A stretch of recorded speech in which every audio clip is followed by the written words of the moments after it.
Yo, before you start watching, I just want to mention, shout out to Sofia once again. Thank you so much for doing this. This is going to be the raw edition, so this should be going up on the Patreon and my second channel, and an edited version should eventually go up on my main channel if I find the motivation to do that, which I hope I do. Um, this is the raw version. This was actually the very first person I went up to. If you're in my streams very often, or you're just, I guess, a close listener or supporter, you've known that I've wanted to interview people at my college. And this is actually the very first person that I've walked up to and asked if I could interview them and ask about their morals, beliefs, inspiration, motivation, all the sorts of things like that. So please bear with me. I know I'm cringe at asking questions. I'm trying to get better. I've yet to ask Sophia if there's anything I can do better, but I'm gonna try and get better at simply just interviewing people. So I hope you guys enjoy this quick little unedited segment. Thanks for watching and enjoy the video. Okay, so my name's Diego, and your name is? My name is Sofia. Okay. And today I found you because you're volunteering for something very important to you. So would you want to explain what you're volunteering for? Yeah, so I am actually collecting signatures for the El Paso Climate Charter. So this is a petition to get this charter on the ballot. And the gist of this is to create a climate charter that would adopt a climate policy that would help El Pasoans by creating jobs in sustainable energy, by encouraging the conservation of our water, as well as promoting solar panels, wind energy, and just an overall effort to reduce the city's contribution to climate change. So I asked the person downstairs, I'm going to be honest, I think it was Xochi, and I'm so sorry, it's like a Spanish name, I don't remember. And her explanation on why this was so important to her is because she believes that climate change is going to be affecting the youth and elderly. Do you have someone that inspires you to get out there and try to make a better world for the future? Kind of. So growing up, my dad instilled in me the importance of recycling, and I had neighbors. I lived in this condo, so my upstairs neighbors, they were really friendly with us, and they were a couple, and they would they had their own little garden, so they would grow their own food, and they were very much about all things plant related and environment related and super organic. They were into that, and then combined with my dad's conscious efforts to not be wasteful. I already had that kind of instilled in me when I was young, but growing up, there was not one person that inspired me. I just kind of figured that's just the way you were raised. No, it's not just that. It's we only have so long, it's a really pressing issue. It was a pressing issue a while ago, and the attention that, it's way overdue, the attention that we're giving it. So if you had one thing outside of just what motivates you in life, do you feel like you can give a good answer for that? Life in general? What motivates me in general? I don't know if it's a good answer, but Anything's... I just want to, this is not super original probably, but I just kind of want to leave it better than I found it, I guess, hopefully make life easier for someone else. That's kind of the idea. That's super cool. Yeah, I was trying to think, and honestly, I think that's a super hard question to answer on the spot. Yeah. And I was thinking for about 30 minutes. I didn't really have a good answer other than just wanting to make a better world for someone else. Right. And just impact someone else's lives. Yeah. So honestly, I feel like that's a super hard question. But would you have any super hard questions for me right now? About anything. Anything, literally anything. It's off the top. Well, what about you? Is there anything that particularly inspired you to be doing this? To do this? Well, first and foremost, my favorite hobby is to stream. Okay. So I'm talking to people online all over the world. And I've had a lot of other I guess I watched a lot of YouTube videos of a lot of people that do things like that. Okay. And I've kind of just been inspired by other people to just, I guess, connect with people. Just connect with people is very inspiring to me, because I've been at community college for these past couple of years. This is actually my first semester here. Okay. So I feel for some reason I feel I'm behind. Yeah. And I feel I don't know that many people. And it's funny because as I say that, I know that person sitting across from us. But yeah, I feel just connecting with people is very important to me. Sure. And I just wanted to get out there and ask people and make their day somewhat better than it was before. Yeah. As well as I don't know, just I guess impacting people, asking them what they really care about and what their beliefs are and things like that. Yeah, so I don't really know how to answer that question, but something like that. Yeah, no, that makes sense. Fair enough. So do you have any question for me other than that? No, I think I'm No? okay. That's good. Okay, again, this is literally my first interview, and I'm doing it super freestyle. I have no idea what I'm asking, so I'm kind of just going off the rails. Yeah. So I'll probably get better at this. If I'm jumping at you with different questions, I apologize. I feel like I'm doing that, but Don't worry. No, you're doing good so far, I think. So how'd you get involved with something like this? How did I get involved? I don't even remember. Okay, so I was following this account called Sunrise El Paso, and they are big advocates for the environment, and they post about environmental issues citywide. So I'd been following that account on Instagram for probably a couple years, I think during the pandemic. And then during the pandemic, I couldn't do anything really. I couldn't do much because I live with 8 people. So I was very just conscious of my every move because I did go out to work, and I worked as a caretaker. So I would take care of this toddler, and then I would come straight home, and that's it. I wouldn't do no other anything interactions. for a year. So yeah, because I had lived with so many people, I didn't want to get anybody sick or anything. And then that was my first year in college also. So it was weird, because I was doing online school. I can imagine. Yeah, and it was fine, but after once things started getting better and everything opened up, I was I want to take advantage of the ability to be out and do stuff that I couldn't do. That's super. So organizational work like this was stuff that I never had the chance to do before because I was working or I was in school or whatever. And now that I have the time to do it, I was really excited to do it. So I think I saw Sunrise had posted about this climate charter, so I just kind of looked into it, and then I asked them how I can help, and so now this is what I do. That's very thoughtful of you. Even the fact that you didn't want to get anyone sick, and I'm assuming you're continuing to not get anyone sick. Obviously, you're wearing a mask, and I have a lot of respect for you. Oh, thank you. I do, because it's been. It's actually funny. This is one of the first times I'm not wearing one. Yeah. So I feel weird, and I feel kind of disrespectful. So if anything, I could put it back on. No, I mean, everybody forgets. I'm actually mainly wearing it because I just came in from outside and it was super windy. Yeah, I took it off because I was outside, and then I just walked in, and then they had masks, and I was like, yeah. That's very thoughtful of you.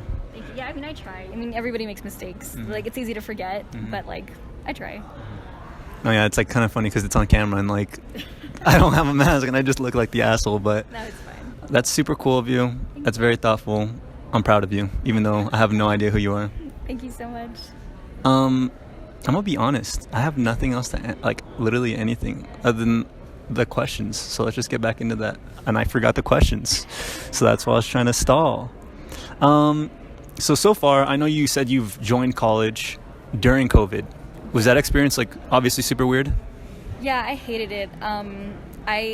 I'm not built for online school, and I don't think most people are. I mean, from people I've talked to, most of my friends hated it too. I'm not. That's not a hot take, but I don't think it was productive. I feel like I wasted money. Really? I mean, I passed my classes, so it's I got the credit for it, but the experience is not The same. worth it. But I couldn't really. Yeah, I mean, I already had a job, so I couldn't really work anyway. So I was well, since I'm home, I might as well just knock these classes out. I don't know if it was worth it. Really? I mean, like I said, it was fine, but I just feel you very much lose out on the college experience, and it's okay. I don't mind because it was I was taking mostly freshman classes, so it wasn't a big deal. But I do kind of also feel behind because these people started before the pandemic, or they were able to do classes in person during that time, or whatever. They know UTEP better. They understand the resources and the classes available. And I just kind of feel behind because I was just on the computer. Yeah. And honestly, I feel the same exact way. I want to say it was easier because everything was online, but at the same time, it was a struggle. It was a real struggle. My sleep schedule was awful. Yeah. I didn't have Zoom meetings, so I could just freestyle whenever. Oh yeah. And it was really bad. There's a week where I just didn't see my family because I would sleep when they were here, at the house.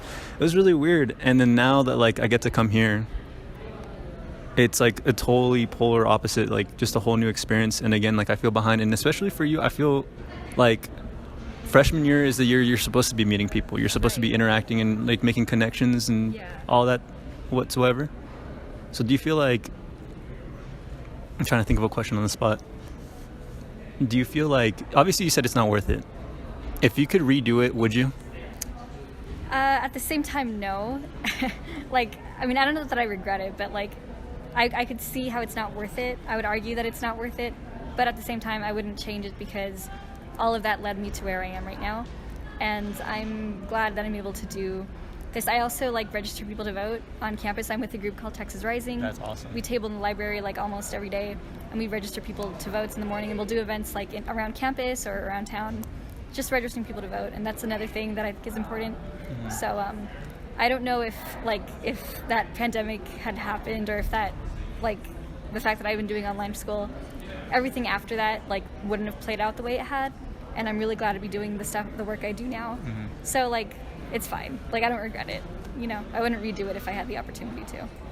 That's super cool. Like, dude, you do a lot of cool things. Thank you. So you're saying you're getting people to register to vote. Can you like explain like the importance of voting here in America?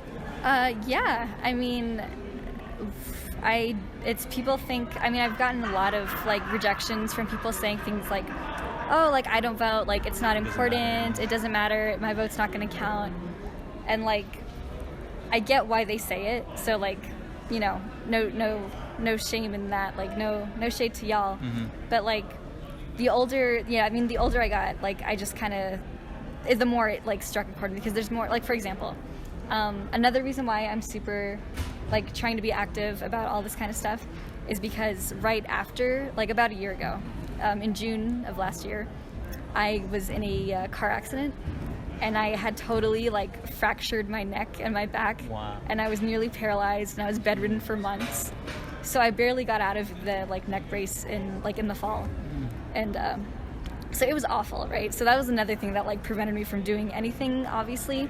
Also, like, statistically, I wasn't supposed to like survive. Really? Yeah, the doctor told me like I was like this close to just being completely like, yeah, so that was brutal.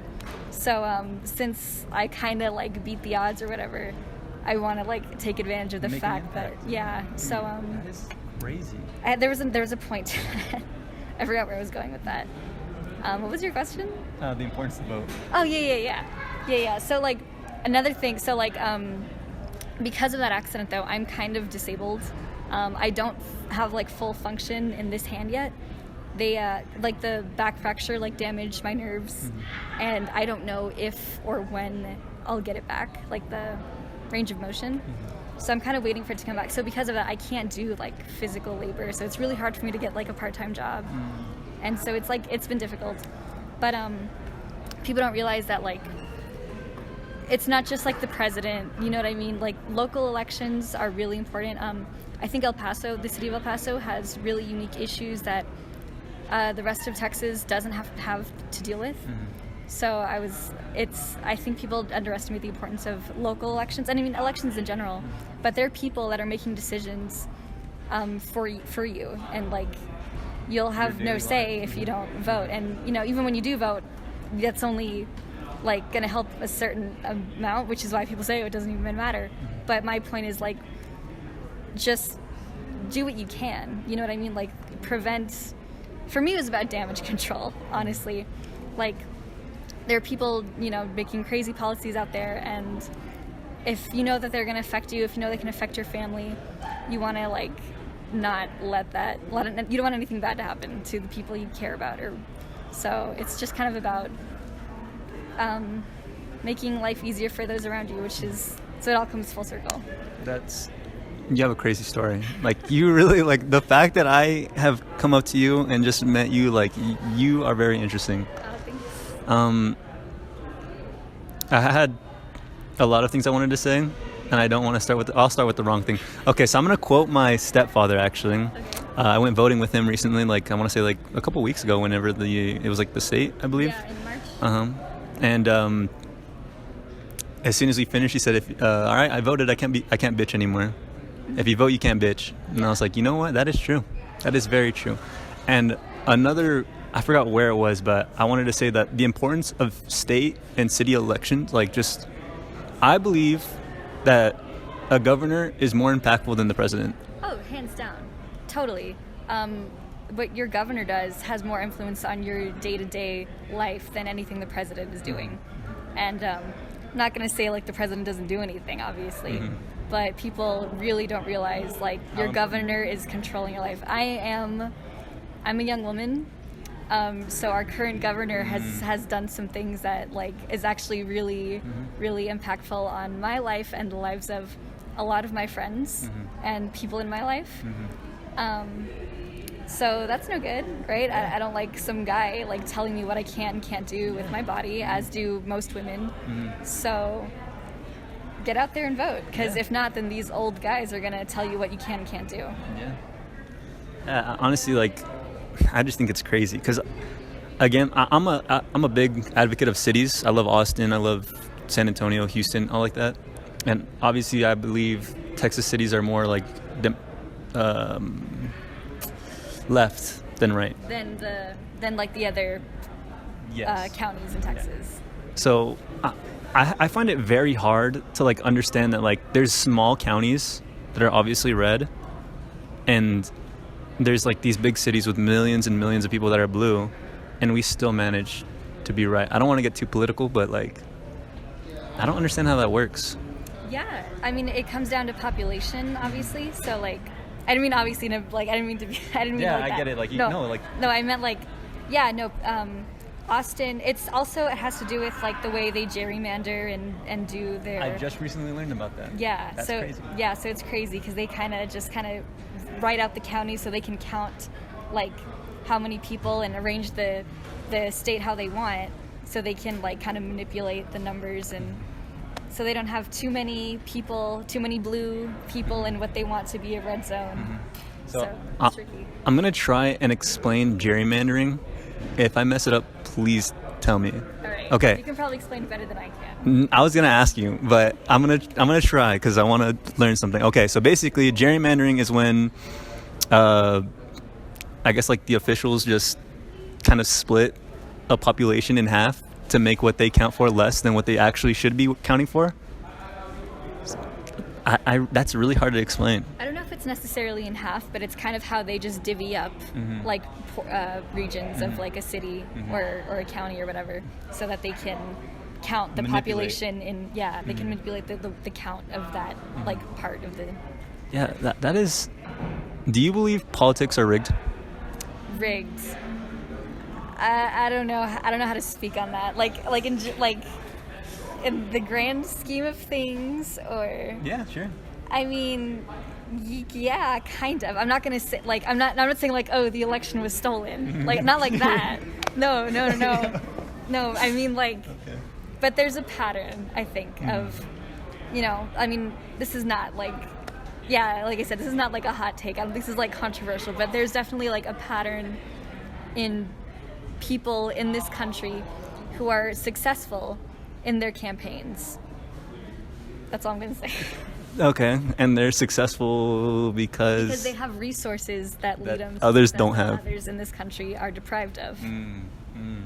So it's not rigged in like the traditional sense, like, oh, like why even no, but like every person who wins, like they have access to resources that most people don't. So do you think it's the people's fault? Oh, absolutely not. No, absolutely not. The people are the victims. It's the systemic issues like that are in place that like uphold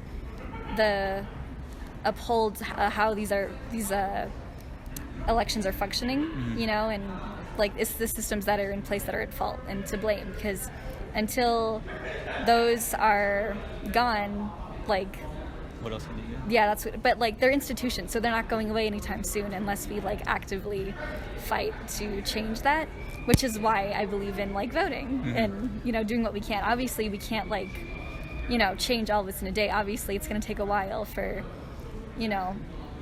everybody else to kind of, I guess, like catch up.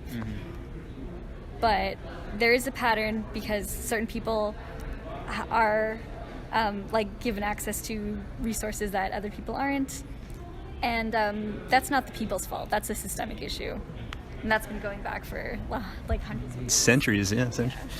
Wow. Honestly, We've been recording for 19 minutes. Does it felt like 19 minutes? It is not. Okay. Kind of fast. Yeah. Dude, you are very intellectual. I have a lot of respect for you, even though we just met. And I feel like I learned a lot. Really? Yeah. I'm glad I was able to teach or help or whatever. Thank you for being my first person to interview. Yeah, thanks for having me. Do you have any advice to the people listening? Get out there and vote. Learn about local issues, not even necessarily like elections, but just local issues, because it starts there. It starts from the ground up. So if there's anything going on, just get out there, reach out to whatever like you think is important, and just figure out how you can help and what you want to do. It's like that's pretty much it. Just also like it's important, like don't do things because you feel obligated to either, because you should enjoy what you're doing. So there's that. Okay, follow-up question. How do people find what they enjoy doing? That's a really good question. I think the trouble with that question is like you find it as you go. I think for certain things, like so I'm a film major, so yeah, that's like that's cool. Totally unrelated to like anything. That's still cool. But I always was like into, because when I was really little, I loved like acting and stuff. Like when I was I went on like on a field trip to like a play at like a local high school, and like anytime like we did things like that, it fascinated me. I always wanted to be like a part of the theater, and I just loved it so much. And then the older I got, I realized like, because I grew up in Boston, Massachusetts, in a primarily like Irish neighborhood, so I was like the only Mexican like there, and like it's fine, but like these people had like never seen like a real Mexican before, like with their own eyes in person. So like it was a really unique experience, like especially like before coming here, because when you come here, most people are Mexican, so it's totally different. So I digress. The point is, it was really funny because I was very conscious of the fact that Mexicans, Latinos, and Mexicans were like super underrepresented in every aspect of everyday life. That includes like the arts, So I was like, oh, I love theater, I love acting, but like they literally don't write parts for brown people, so I can't do anything with that. Wow, that is crazy. Yeah, so that's kind of like motivated me. So I was like, fine, like if no one else is gonna do it, or no one else is gonna give the green light for people who do it to make these projects, then I'll do it. So I got into like, writing. And you're creating your own like material, correct? Yeah, well, I'm trying. Dude, that's awesome. Dude, I'm like very impressed. I'm very impressed. Thank you. But yeah, that correlates, because that's something that was like, so that's a combination of, part of that was always instilled in me. Like I think I was just born with it, because nobody in my family has like any interest in like theater or like the arts in that sense. So that's something that I just kind of was always something I was drawn to. But then like as you get older and you experience things, the way that like they connect and lead you down like a certain path is really funny. So yeah, just getting out and experiencing things is how you find your passions. Yeah, pretty much. I mean, yeah, and then like with this stuff, like with this like organizational work, like I said, a lot of it was stuff that like I already believed in it, just because those are my like political beliefs and morals, and like that's fine. But like the way that I got into it is because of just kind of how life played out. If I hadn't like lived through the pandemic that we all lived through, in addition to getting into an accident like right after that, all of those, like that whole chain of events kind of led me to where I am. So I mean, this stuff is still important to me, but without all of that, like I probably wouldn't be doing this exactly the way I am right now. So it's just kind of funny how it all kind of, you find it as you go, I think.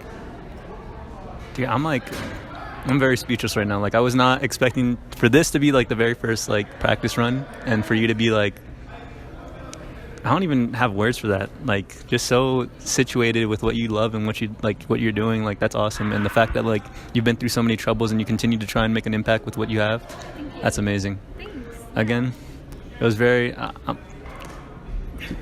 Just thank you. I appreciate it. It was so nice meeting you. Nice to meet you too. I appreciate it so much. Everyone, we love Sofia. Yeah. Thank you guys for listening. And I hope you have a great rest of your day.